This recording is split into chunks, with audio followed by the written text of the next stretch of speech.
He will be showing you, straight from the saddle, some of the techniques and skills he's used to dominate the racing scene in recent years and made him one of the all-time two-wheeled legends. It's Valentino's 10-step guide to motorcycling magic. And the doctor will be performing all his operations from the seat of a road-ready 2008 R6. Whether you are a novice or a regular track day enthusiast, his top tips will help you to become a more skilled track rider. Okay, ready? Then let's get started. It's always important to familiarise yourself with a new circuit before attempting to ride fast. Valentino and I chose to check out the Ascari circuit by car. This is like a dream, eh? Yeah. Overcrossed. Also this corner is strange, eh? Yeah. Difficult. Bear in mind, a track will change in character with every single day.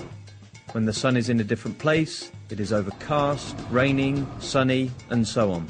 Fast chicane. Fast chicane, quick flick, still on the gas. The curve is a little. When Valentino arrives at a new track, he will walk or drive the circuit to understand at first hand the nature of the banking or camber of the corners. And here, it's not so bad. This one is more flat. Yeah. But you don't have to come all the way to the outside. Having done so, he will ride a lap or two on a scooter to add some real speed to what he has already learnt. It also shows him where the track has bumps. He can feel them as they cannot always be seen. Ah, okay. Yeah. Hairpin. Yeah, very much. So, late in. I know hairpin, but tight. Tight. Yeah, one of the tight turns.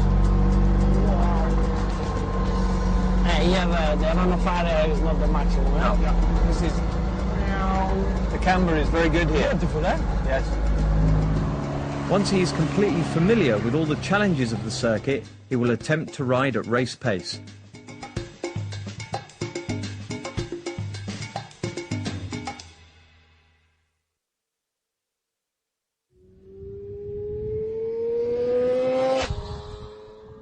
There are three different lines Valentino uses on a racetrack: the qualifying line, the defensive or overtaking line, and the racing line.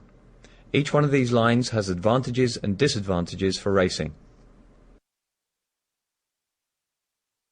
The qualifying line is the fastest one round any given corner.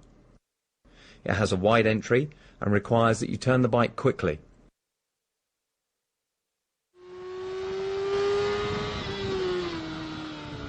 As a result, you can get back on the throttle very early. It is the classic in slow, out fast line that all racers should use. The defensive or overtaking line is the exact opposite. It requires Valentino to turn the bike early and to get to the inside of the corner on the shortest route possible. This means he can enter the corner with a much higher speed, but will not be able to get on the throttle as quickly and will lose speed on the exit of the corner. It is the fast in, slow out, and strangely enough, it is the natural but incorrect line novice racers start to use when they decide to try and go faster. The racing line is a compromise of the other two lines. It is not as quick as the qualifying line, nor as slow as the defensive line. So it allows Valentino to go fast, but not to leave a way through for a competitor behind to go up the inside.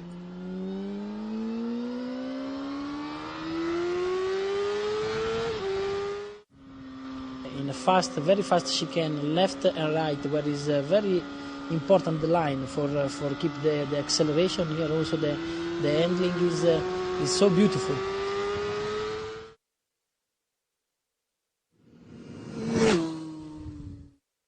The front brake is the tool Valentino uses to set his speed for the corner. For braking on the track, he is not looking to stop, but looking to set his corner speed. As such, the braking he does on track is almost the exact opposite of what you would do on the road. On the road, we are taught to squeeze the brake lever harder as the speed drops to allow us to stop as soon as possible. On the track, he wants to set his speed in the shortest possible space, so he does the opposite.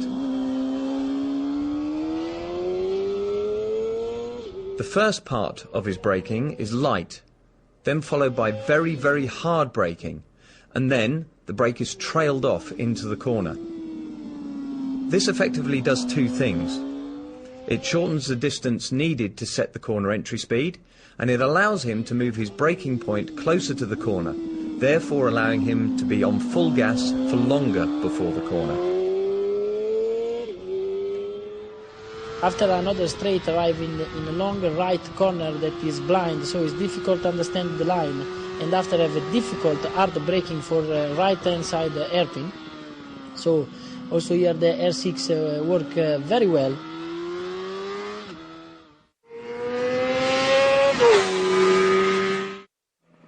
This technique was developed by supermoto racers, but it can also be used to good effect on a race bike on the track too. However, like supermoto, it only really helps in tight corners, like slow hairpins. Getting the rear wheel to turn slower than the front wheel makes the back of the bike step out on the approach to the corner. This allows Valentino to set the bike up earlier for the exit of the corner by having it pointing towards the exit sooner. Using the rear brake for this technique is a tool to keep the rear wheel turning slower than the front. Most of this slowing down is done with engine braking, and the rear brake is just used to stop the rear wheel speed from catching up and matching the engine speed. Valentino is not trying to lock the wheel, as this will send his bike out of control, as it stops the biggest gyro effect from keeping the bike stable. Jumping too hard on the rear brake will only lock the rear wheel and cause an uncontrollable skid.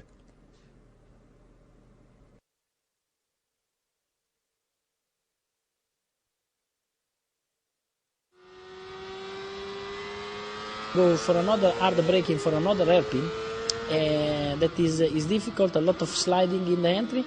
Turn and keep the acceleration for the fast part of the track.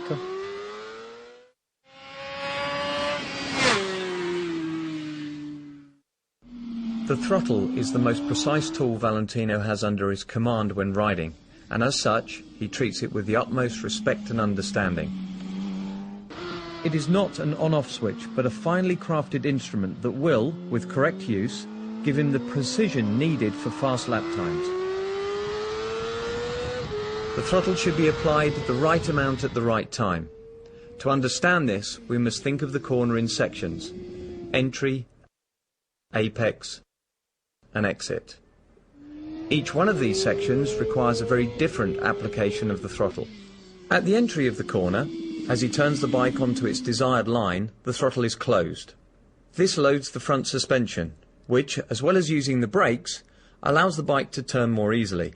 Once on line, he needs to settle the bike by using a gradual, continuous roll-on.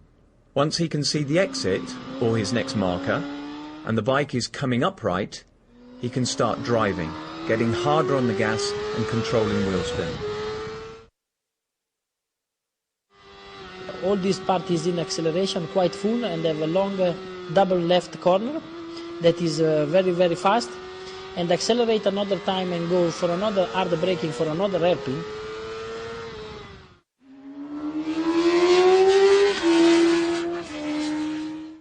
The timing of when Valentino looks ahead to his next reference point is just as important as where he's looking. Of course, to start this process, he has to know what he should be looking for, and this can be broken down into the following basic points. A brake marker, an entry point, an apex, an exit, the straight, or the next corner. Most people understand and know the need for a braking marker, but the other 4 points are just as important if you want to go faster. Whenever you see Valentino in the middle of a corner, he is already looking up the track for the next reference point. Without them, he would be inconsistent and his lap times would be down to luck. MotoGP bikes all have launch control that allows the rider to keep the throttle fully open and simply drop the clutch to get away from the line. First of all, Valentino needs to get his body position right, even with start control. He gets his head tucked right up front and inside the screen. His right leg is on the foot peg and left on the ground ready for the launch. The left foot is just holding the balance of the bike until he can get it on the peg as soon as possible as the bike starts to move. Bringing the revs up to about midway for the start, some racers blip the throttle. Valentino holds his steady.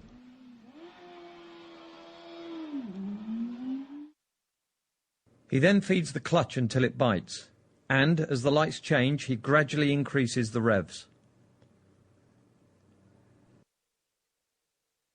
If it starts to wheelie, then he can stroke the clutch lever so it disengages slightly, reducing power to the rear wheel, or use the rear brake. Not getting the foot onto the peg quickly enough can cause wheelies, losing valuable forward drive. The sooner he gets it on the peg, the sooner his centre of mass is closer to the front wheel, keeping it from going skyward.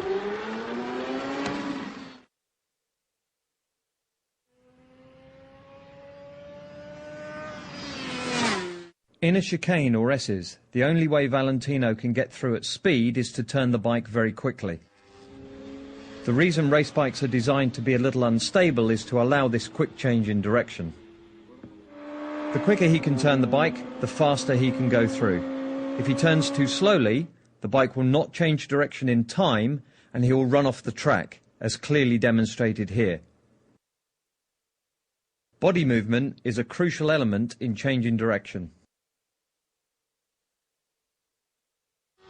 And after a braking for a very difficult left corner because it's downhill, and another fast change of direction.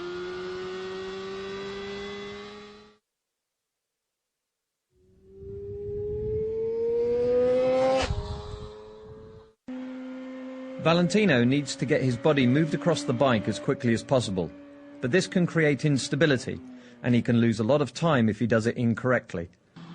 Again, there are some basic steps. In this case, timing and technique. A chicane is the one place on a track where he has to make the largest and quickest changes to his body position on the bike. When Valentino approaches a corner, he sets his body position before the turn. This means that when the bike is leant left, he has already moved to the right, ready for the right turn. Then, as the bike goes right, he moves to the left, ready for the left turn.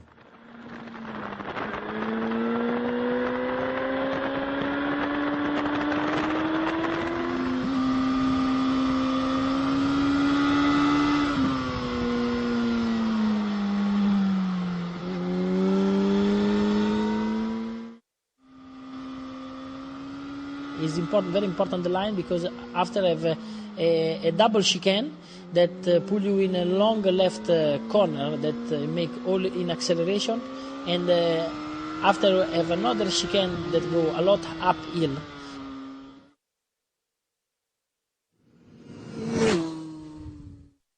Valentino wants to get the best speed from his bike at all times, and how he positions his body on the straights has a huge effect on the top speed of the bike. A small difference in body position can have as much as 10 kilometers an hour difference on any bike's potential top speed. To get as much speed as possible, even on the shortest straights, the first thing he has to do is relax his grip on the handlebars to allow the bike to be as stable as possible. Now fully relaxed, he gets his head forward and right behind the screen, getting so low that his chin is almost resting on the fuel tank. This helps the airflow over the front part of the bike, and this alone will give him a good terminal velocity.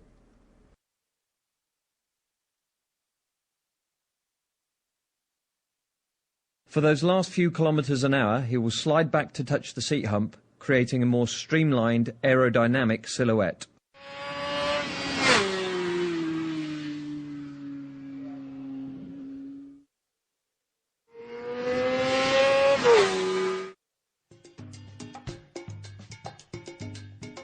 We hope you've enjoyed watching this selection of riding tips from Yamaha and Valentino Rossi.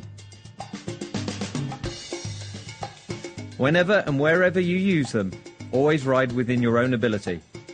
Even if you don't get to be the next Valentino, We hope he has given you some valuable ideas for improving your track riding skills.